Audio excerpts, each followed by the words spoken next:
Hello everyone, कैसे आप सब। आप सबका अपने चैनल में स्वागत है। आज मैं आपको एक कहानी सुनाने जा रहा हूँ और ये कहानी पंचतंत्र की कहानियों में से ली गई है।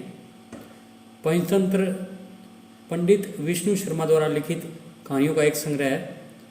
संस्कृत नीति कथाओं में पंचतंत्र का पहला स्थान माना जाता है। यद्यपि यह पुस्तक अपने मूल रूप में नहीं रह गई है, फिर भी उपलब्ध अनुवादों के आधार पर इसकी रचना 3री शताब्दी ईस्वा पूर्व के आसपास निर्धारित की गई। इस ग्रंथ के रचयिता पंडित विष्णु शर्मा हैं और पंचतंत्र को 5 भागों में बांटा गया है। पंचतंत्र की कई कहानियों में मनुष्य पात्रों के अलावा कई बार पशु पक्षियों को भी कथा में पात्र बनाया गया है तथा उनसे कई शिक्षाप्रद बातें कहलवाने की कोशिश की गई है। तो सबसे पहले हम पहले तंत्र की कहानियों को एक्सप्लेन करेंगे। तो पहले तंत्र की जो हमारी पहली कहानी है वो है रंगा सियार। तो चलिए शुरू करते हैं। एक बार की बात है, एक सियार जंगल में एक पुराने पेड़ के नीचे खड़ा था। पूरा पेड़ हवा के तेज झोंकों से गिर गया। सियार उसकी चपेट में आ गया और बुरी तरह से घायल हो गया।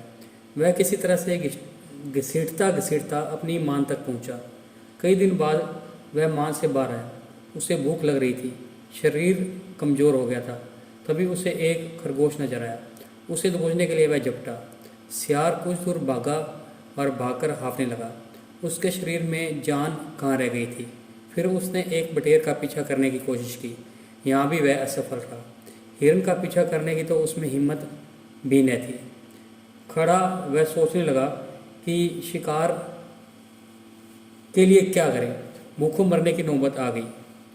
फिर क्या किया जाए। वह इधर उधर घूमने लगा पर कहीं कोई मरा जानवर नहीं मिला। घूमता घूमता वह एक बस्ती में आ गया। उसने सोचा शायद कोई मुर्गी या उसका बच्चा हाथ लग जाए, सो वह इधर उधर गलियों में घूमने लगा। तभी कुत्ते भों भों करते उसके पीछे पड़ गए। सियार को जान बचाने के लिए भागना पड़ा। गलियों में घुसकर उसको छिपाने की कोशिश करने लगा, पर कुत्ते तो कस्बे की गली गली से परिचित थे। सियार के पीछे पड़े कुत्तों की टोली बढ़ती जा रही थी और सियार के कमज़ोर शरीर का बल समाप्त होता जा रहा था। सियार भागता हुआ रंगरेज की बस्ती में आ पहुंचा। वहां उसे एक घर के सामने एक बड़ा सा ड्रम नजर आया। वह जान बचाने के लिए उसी ड्रम में कूद पड़ा। ड्रम में रंगरेज ने कपड़े रंगने के लिए रंग घोल रखा था। कुत्तों का टोला भोगता भोगता चला गया। सियार सांस रोककर रंग में डूबा रहा। वह केवल सांस लेने के लिए ही अपनी थूथनी बाहर निकालता। जब उसे पूरा यकीन हो गया कि अब कोई खतरा नहीं है तो वह बाहर निकला। वह रंग में भीग चुका था। जंगल में पहुंचकर उसने देखा कि उसके शरीर का रंग सारा हरा हो गया है। उस ड्रम में रंगरेज ने हरा रंग घोल रखा था। उसके हरे रंग को जो भी जंगली जीव देखता वह भयभीत हो जाता। उसको खौफ से कांपते देखकर रंगे सियार के दुष्ट दिमाग में एक योजना आई। रंगे सियार ने डरकर भागते जीवों को आवाज़ दी, भाइयों भागो मत, मेरी बात सुनो। उसकी बात सुनकर सभी भागते जानवर ठिठके।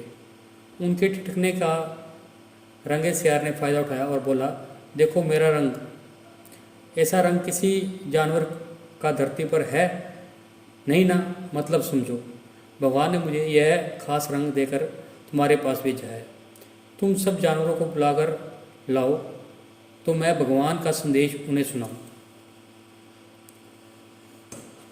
उसकी बातों का सब पर गहरा प्रभाव पड़ा। वे जाकर जंगल के दूसरे जानवरों को बुलाकर लाए। जब सारे जानवर आ गए तो रंगा सियार के एक ऊंचे पत्थर पर चढ़कर बोला, वन्य प्राणियों, प्रजापति ब्रह्मा ने मुझे खुद अपने हाथों से इस अलौकिक रंग का प्राणी बनाकर कहा कि संसार में जानवरों का कोई शासक नहीं है। तुम्हें जाकर जानवरों का राजा बनकर उनका कल्याण करना है। तुम्हारा नाम सम्राट कुकुदुम है। तीनों लोगों के वन्य जीव तुम्हारी प्रजा होंगे। अब तुम लोग अनाथ नहीं रहे। मेरी छत्र छाया में निर्भय होकर रहो। सभी जानवर वैसे ही सियार के अजीब रंग से चकराए हुए थे। उसकी बातों ने जादू का काम किया।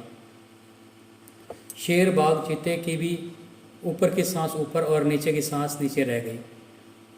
उसकी बात काटने की किसी की हिम्मत न हुई। देखते ही देखते सारे जानवर उनके चरणों में लौटने लगे और एक स्वर में बोले, हे ब्रह्मादूत, प्राणियों में श्रेष्ठ कुमकुम, हम आपको अपना सम्राट स्वीकार करते हैं। भगवान की इच्छा का पालन करके हमें बड़ी प्रसन्नता होगी। एक बूढ़े हाथी ने कहा, हे सम्राट, अब हमें बताइए कि हमारा कर्तव्य क्या है। रंगा सियार सम्राट की तरफ पंजा उठाकर बोला, तुम्हें अपने सम्राट की खूब सेवा और आदर करना चाहिए। उसे कोई तकलीफ नहीं होनी चाहिए। हमारे खाने पीने का शाही प्रबंध होना चाहिए। शेर ने सिर झुकाकर कहा, महाराज, ऐसा ही होगा। आपकी सेवा करके हमारा जीवन धन्य हो जाएगा। बस सम्राट कुकुदुम बने रंगे सियार के शाही ठाठ हो गए। वह राजसी शान से कहने लगा,